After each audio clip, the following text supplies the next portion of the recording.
Hey everybody, have you ever considered that maybe eBay's just not that into you? One-foot-flipper.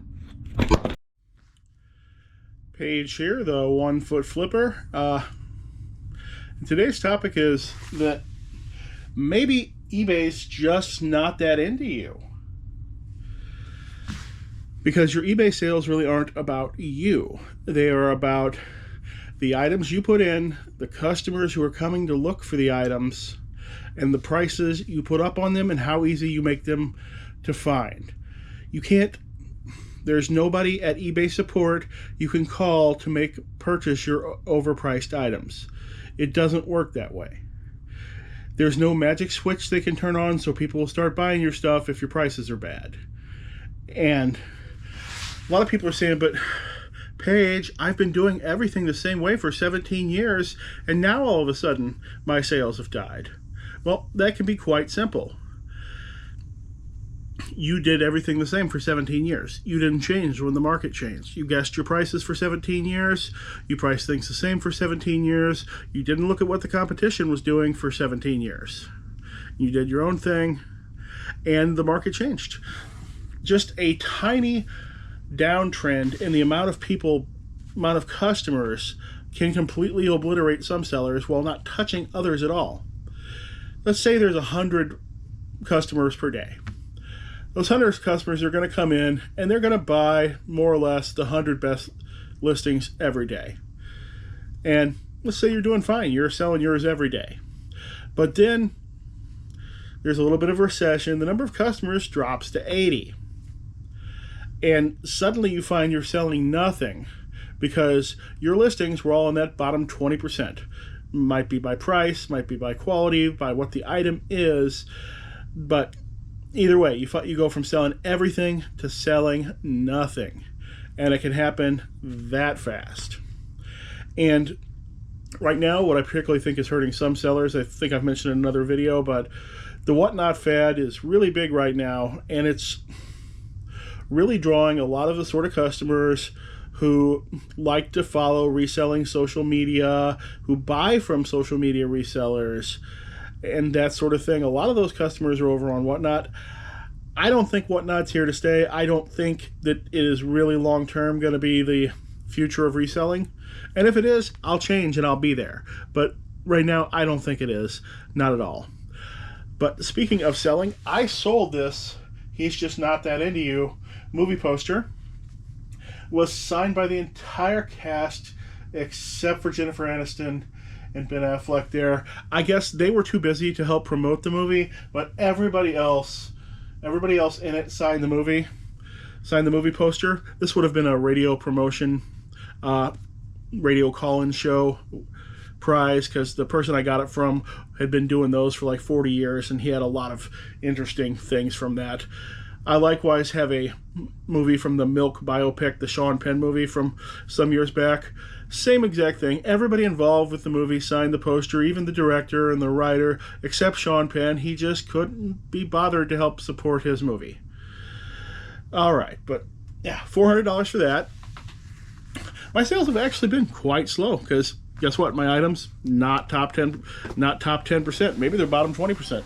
I don't know, but actually had a $900 day yesterday, but it was mostly 2 items.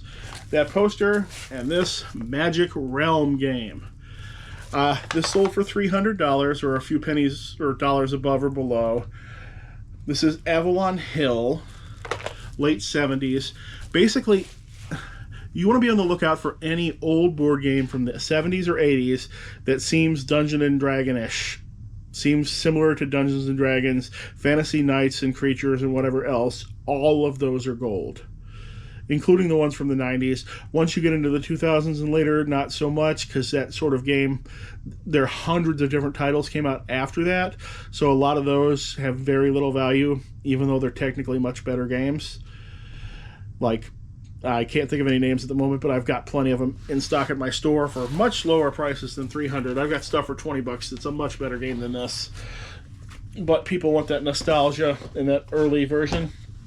And that one was unpunched, which means nobody ever played it. I started that one actually off at about $400 2 years ago. COVID money was still floating around, so all the comps were saying that's where to put it, and it got slowly reduced in price over a couple of years until it finally sold. Had a genius customer, figured out that I have combined shipping. I mean, it says so in every one of my listings, but he figured out how to use it, and he bought himself 2 concert DVDs, Neil Young and Alice Cooper, and he got those shipped together instead of buying them in separate transactions and paying more than once, which is what the majority of customers do, which is why I'm not too into most eBay promotions. The customers, they don't see or know how to use the coupon codes. They don't read anything. And that's why I just price my items best right off the bat. All right, I guess we'll get back to the rest of the video. I really need to get one of those phone cases that's got a string on it or something that hangs around your neck. I spend so much time every day losing my phone or putting it down and looking for it. And I'm actually deaf in one ear, so I can't even find it by causing it to ring someplace, because I'll hear it ring, but I have no idea where it's coming from, because having stereo hearing is what allows you to tell what direction a sound is coming from. So if I don't have one of those by my next video, then please everybody make fun of me in the comments. All right, here's a little tip for you. If you've got some little bitty thing like this little thing of stickers here that there's no reason why it couldn't ship in an envelope, but eBay doesn't have the standard envelope enabled in that category, lot it up with a card and list it in the card category. The customers still find these items anyway, and then you don't have to spend $3.75 to ship this that can go into an envelope. And this set of 21st Panzer Division decals with card sold for $8.09. So here's the thing about everybody saying that eBay is broken. There's just no stories of customers not being able to buy items. That there are no reports of that at all. And eBay can't force customers to buy your items if they're poorly named or poorly priced or anything else. And if your inventory or your prices or whatever else were on the margins of being okay on eBay, and then there is any sort of economic downturn like we're having right now, you could fall off the map completely. There's nothing broken. People who go there, they want a vintage wrestling figure, and they find a vintage wrestling figure and they buy it. They're just not buying yours. And that's not eBay's fault. I mean, that's your fault. Now, one good thing is, apparently, keep hearing reports that sellers are quitting in droves. You should be happy about that, because the more people who quit eBay, the less competition you're going to have. I'm always okay with anybody quitting eBay. I mean, I don't want to encourage you to quit eBay. I'm talking about these people we don't know. You know, maybe the person who lives in the basement 17 streets down from me. I don't care if they quit. I don't know them.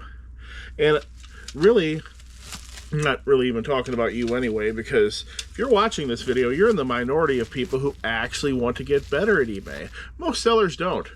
You can tell just by browsing any individual item and looking at how bad most of the listings for that item are. It'll either be most of them will either be 2 to 3 times the price of what the item ever sells for, or a terrible description or pictures, sometimes a combination of all 3 of them.